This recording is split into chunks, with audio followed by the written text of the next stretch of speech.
Hello friends, নানান ব্যঞ্জনে তোমাদের সকলকে স্বাগত জানাচ্ছি। আজ এখানে পনিরগুলোকে আমি দেখো এখানে তেলের মধ্যে অল্প বাটার দিয়ে আমি এখানে ভেজে নিয়েছি। তো অত দেখাতে পারিনি। আর অল্প পনির আমি এখানে যে এখন মেয়ের জন্য একটু পকোড়া বানাচ্ছি মশলা মেখে। তো ওটা রেসিপি দিব না, এমনি কয়েকটা ভেজে নিচ্ছি আর কি। তো ওগুলো ভাজাগুলো উঠিয়ে নিয়ে এখন আমি এর মধ্যে আলুগুলোকে ভেজে নিচ্ছি।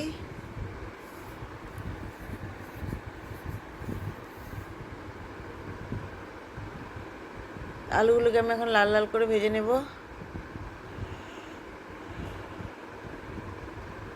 আর এখানে দেখো কাজু কিশমিশ নিয়েছি, এর মধ্যে আমি কয়েকটা পনির দিয়ে দেবো, 2-3 টুকরো পনির দিয়ে এটাকে আমি এখন পেস্ট করে নেব। এখানে দেখো আদা, কাঁচা লঙ্কা, টমেটো, আর এখানে যে পনির পেস্ট, আর এখানে হচ্ছে টক দই, মানে কাজু পনির পেস্টটা। এখন একটু বাটার দিয়ে দিলাম কড়াইতে, আর একটু বাটার দিয়ে দিলাম, দিয়ে এখন এখানে মশলাটা দিয়ে দিব। এলাচ, দারচিনি, তেজপাতা, তারপরে লং, আর একটু জয়িত্রী দিয়েছি, দিয়ে এখন এটাকে ভেজে নিচ্ছি।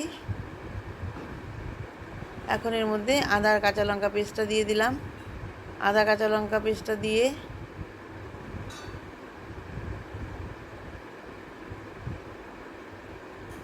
এখন এর মধ্যে টমেটো পেস্টটা দিয়ে দিলাম, দিয়ে ভালো করে সব মশলাগুলো একসঙ্গে ভেজে নিচ্ছি। ভেজে নিয়ে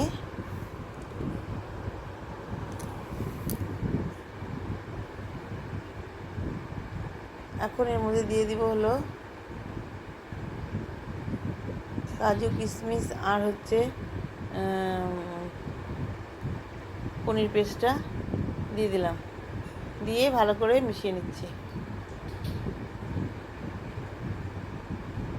ভালো করে মিশিয়ে নিয়ে এখন এর মধ্যে লবণ আর হলুদটা দিয়ে দিলাম। আর টক দইটা আমি ফ্রিজের থেকে বের করে রেখেছি অনেকক্ষণ, কিন্তু ফেটানো হয়নি, তো ওইখানে একটু ফেটিয়ে নিচ্ছি।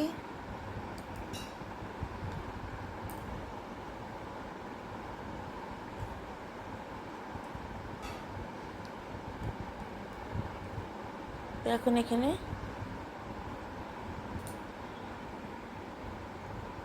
টক দইটা দিয়ে দিলাম,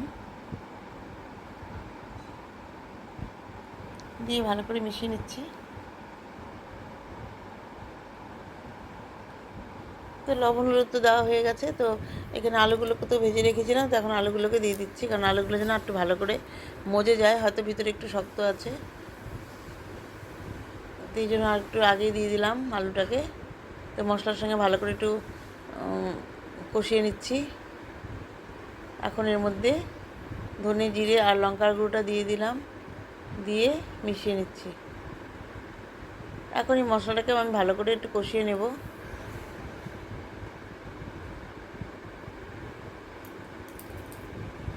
তো এইভাবে ভালো করে কষিয়ে নিয়ে আমার গরম জল করা আছে, একটু কষে যাবে যখন ভালো করে মশলাটা, তখন এর মধ্যে গরম জলটা দিয়ে দেব।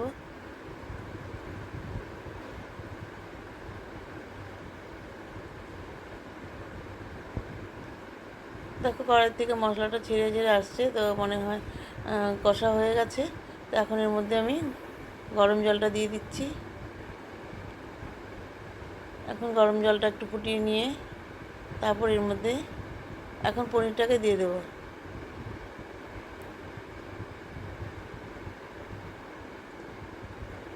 এখন এর মধ্যে পনিরটাকে দিয়ে দিচ্ছি।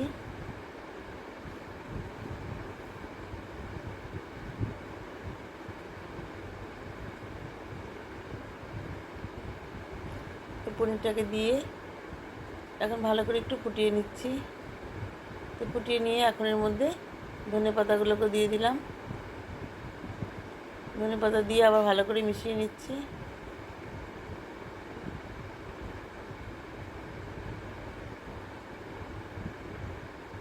তো এইভাবে ভালো করে মিশিয়ে নিয়ে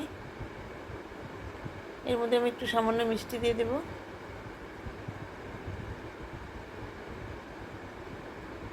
সামান্য একটু মিষ্টি দিয়ে দিলাম, মানে চিনি দিয়ে দিলাম।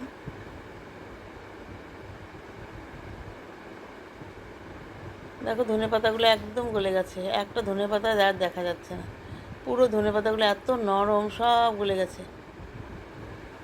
আছে ধনেপাতা, পরে আর একটু দিয়ে দেবো।